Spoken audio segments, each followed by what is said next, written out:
What's up, history buffs? Welcome back to The Historian, where we dive deep into the stories that shaped our world.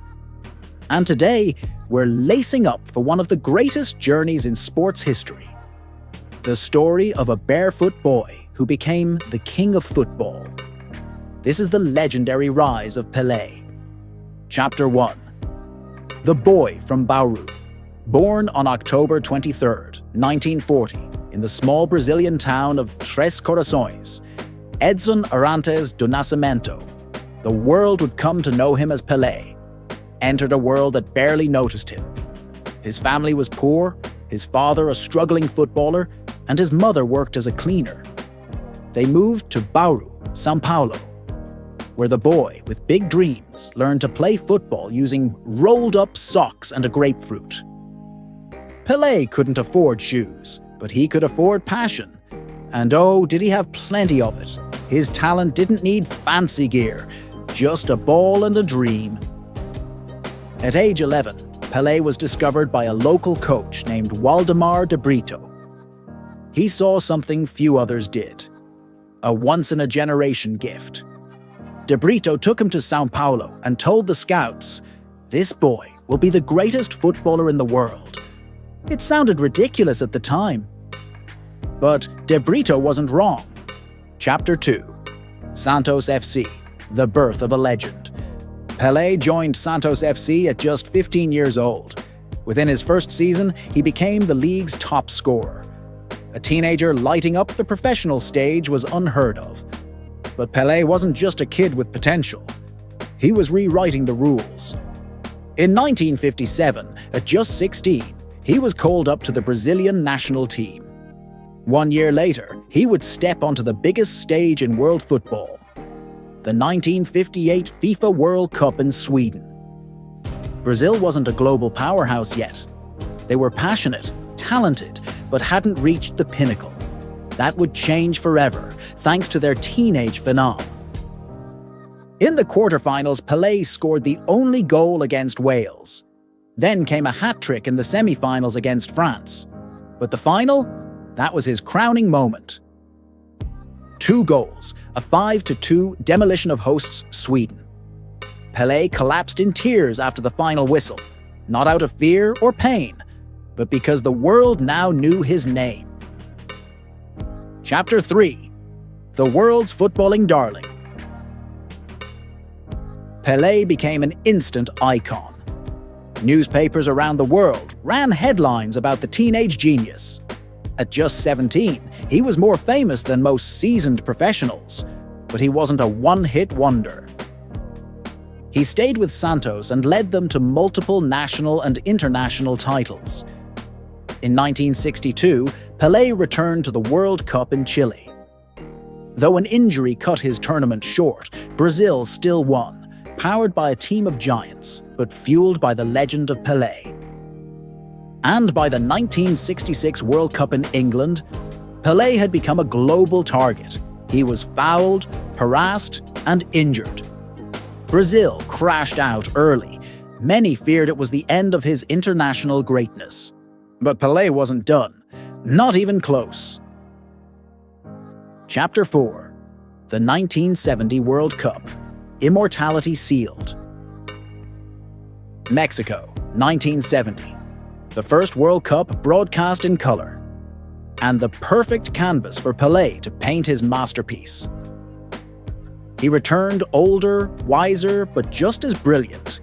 In a team that included Jairzinho, Tostão, and Rivellino, Pelé stood tall as their leader.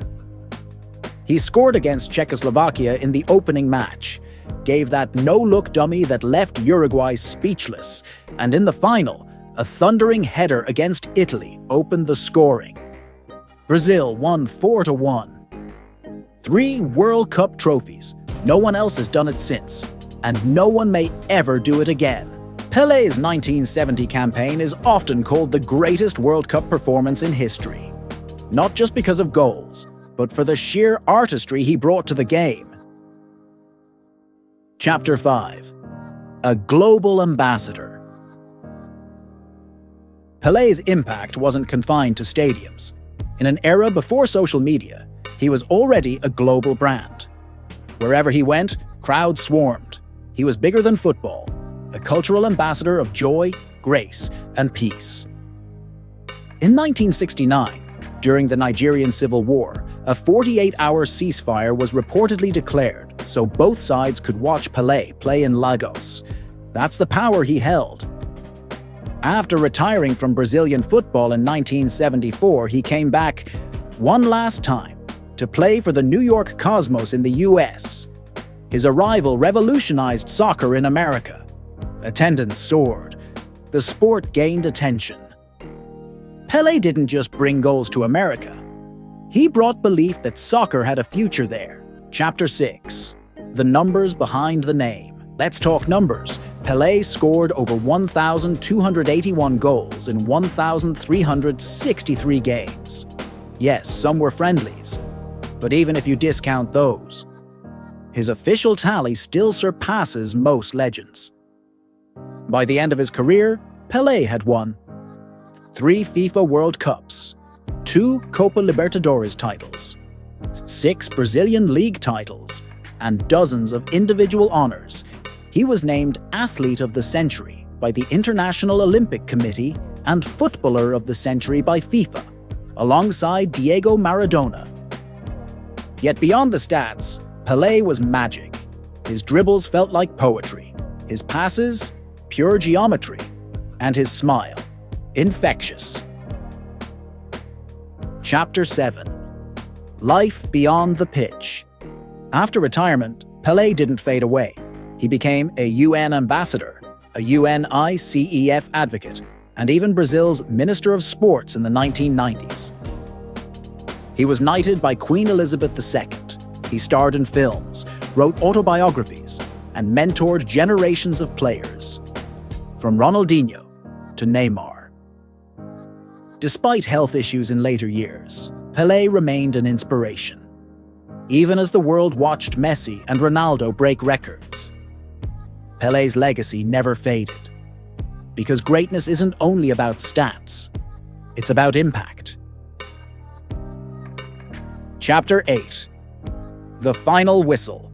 On December 29, 2022, Pelé passed away at age 82 after a long battle with cancer. The world wept. From Brazil's favelas to European stadiums, from presidents to kids with soccer balls in their backpacks. Brazil declared 3 days of mourning. His coffin was carried through Santos, past the stadium that built him, past the streets that shaped him. Tributes poured in, stadium lights dimmed, legends bowed their heads. But his legacy? That only grew stronger. Because Pelé wasn't just a footballer. He was proof that dreams can grow from dirt fields, that a boy with nothing can become everything. Legends score goals, kings shape eras, and Pelé, he transcended time. If you enjoyed this journey into greatness, hit like, subscribe, and drop your favorite Pelé moment in the comments below. We've got more epic stories coming soon, only on The Historian. Until next time, keep chasing greatness. And remember, even the most iconic journeys start with a single, barefoot step.